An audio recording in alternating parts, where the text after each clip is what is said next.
Hi friends, host Eric here. Pretty frustrated myself for not getting the audio settings right in the last couple of videos that are now just garbage. But that's okay. I'm going to try to watch this and see what they have to say. It's got 3 thumbs down and 1 thumbs up. 679,000 subscribers, and it's just published, I guess, is why. Year, but anger in Europe continues. In Germany today, security personnel at Berlin's 2 main airports walked off the job, demanding higher wages. And in Belgium, here, trade unions block roads into the country, demanding better treatment for transport workers. And in France, the yellow vest movement that took a pause over the holidays picked up again. Protesters drove a forklift into a government ministry compound over the weekend. They torched cars on the Champs-Élysées and in one skirmish beat riot police to the ground. Well, demonstration.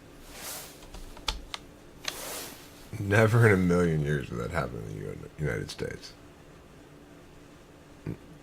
That, the cops would be all over those people.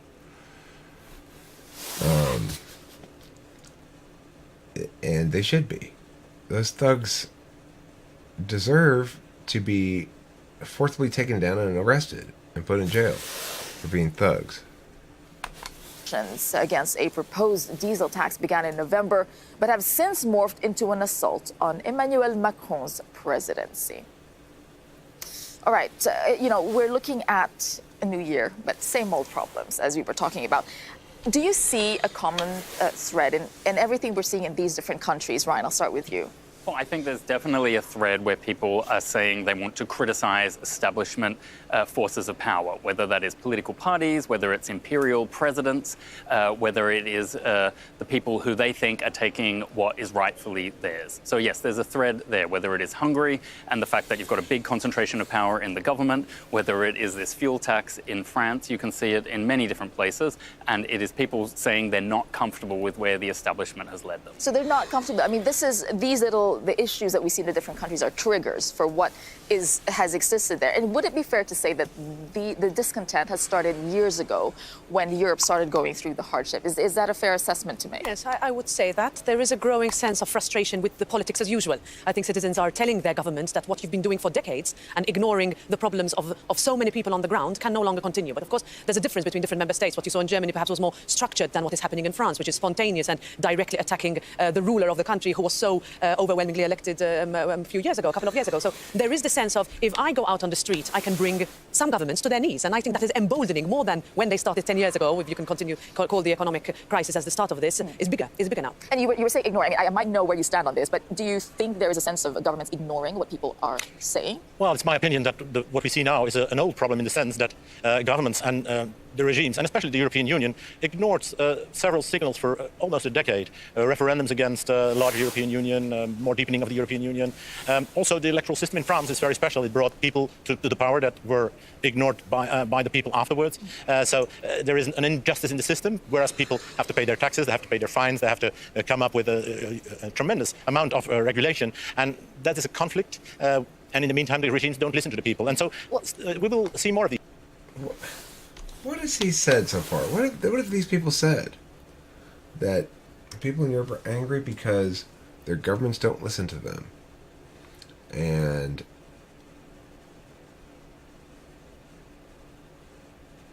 they don't like...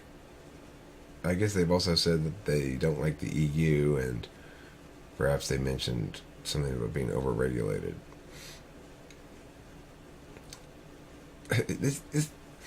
This sort of like random attribution of threads of discontent to things across Europe, which is weird because in each country it's going to be different. It's so vague and pointless. What the hell are they doing?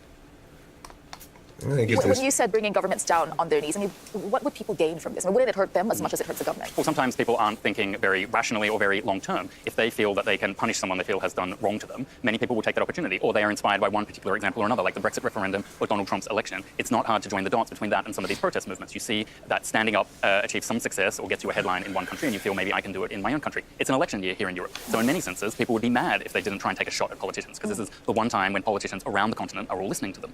Yeah, and what's interesting is they're going against different types of governments. You have people in Hungary going against a government like Orban's, and people in France going against Macron, for example. So there has to be a common thread, as you were saying. It's the feelings of people against their governments. Yes, and perhaps I could pick on something that Ryan said before, that when you have very strong governments,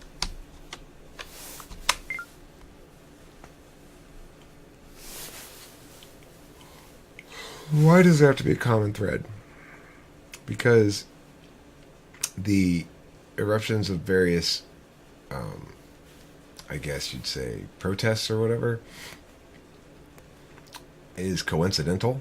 Namely, the incidents occur at the same time or approximately the same time. There must be a common thread. Why must there be a common thread? Couldn't it be very possible that in each country the people are mad at their own government for their own reasons and it's just coincidental? And these people are not doing anything. it is sometimes so easy to fall into the trap of thinking that that majority gives you the power to do whatever you want. And at some point, populations snap. Now, whether that means that people go out on the street or they overturn long-standing democratic systems, or simply they realize that if a prime minister is surrounded by a few corrupt individuals, they have to be the target while they are actually going around their life, paying their fines, being lawfully abiding citizens, law-abiding citizens. So let's talk about another aspect of this. When there's so much anger on the street, who takes advantage? Who can benefit? Who can? Some would say populist groups would take advantage of this. We are just a part of that phenomenon. We voiced certain problems that were, by the way, ignored afterwards. But what we see now is a more general society that comes up for real change, change of what governments up till now did, because most of governments in European Union do the same thing every time again with another person or another president or another government, but fundamentally do the same thing. And people want real change, especially on migration, but also on other issues. There must come a political, I would call it a modesty in front of what people want with this change. And we are a signal. At 5:44, he mentions the only thing that's actually relevant to what's being talked about here, that is a common thread, is immigration. Mentions it, but they're brushing that under the table. That's the only common thread. And it's not just migration, it's specifically Islamic immigration.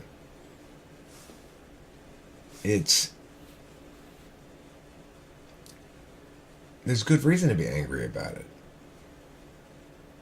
A fairly homogenous group of people form a country in Europe, like, say, Holland or Norway or Sweden, and the society, the geography, the experiences, the community, it's a product of those people and their ways.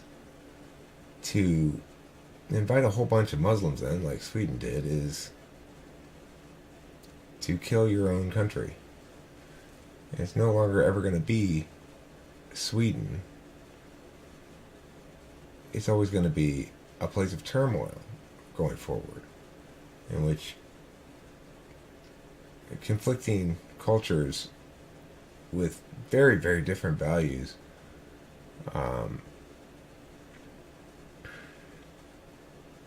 generate over time a society that is much less trusting. So this thing gets a thumbs down. I'm going to YouTube, as I'm YouTubing policing, I'm going to just give them a thumbs up or thumbs down. The black beast, but actually we were just democratically voicing certain problems that have been ignored after. Yeah, you are on the right. I mean, there are groups on the left as well that can be classified as populist. But, the shift that we've seen in Europe, and we have been watching them closely, it really has moved from the center to the fringes, to the sides, as you would say. And it's even more significant now because of the elections, the European elections coming up. Okay, well, you did nothing. You said nothing meaningful, and you avoided the only issues actually a common thread between European nations. So therefore, Euronews, you get a thumbs down. That's what you get. Let me guess, you got comments disabled. Oh, no, you don't. Good. All right, well, thumbs down for you, for your failure. Try better next time. If you want to reapply for another type of YouTube policing, let me know, and I might come back and do it again.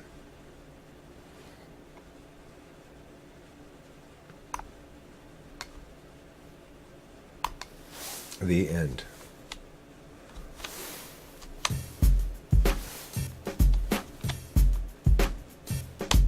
Yo, that's the end of this video. That's the end of this video.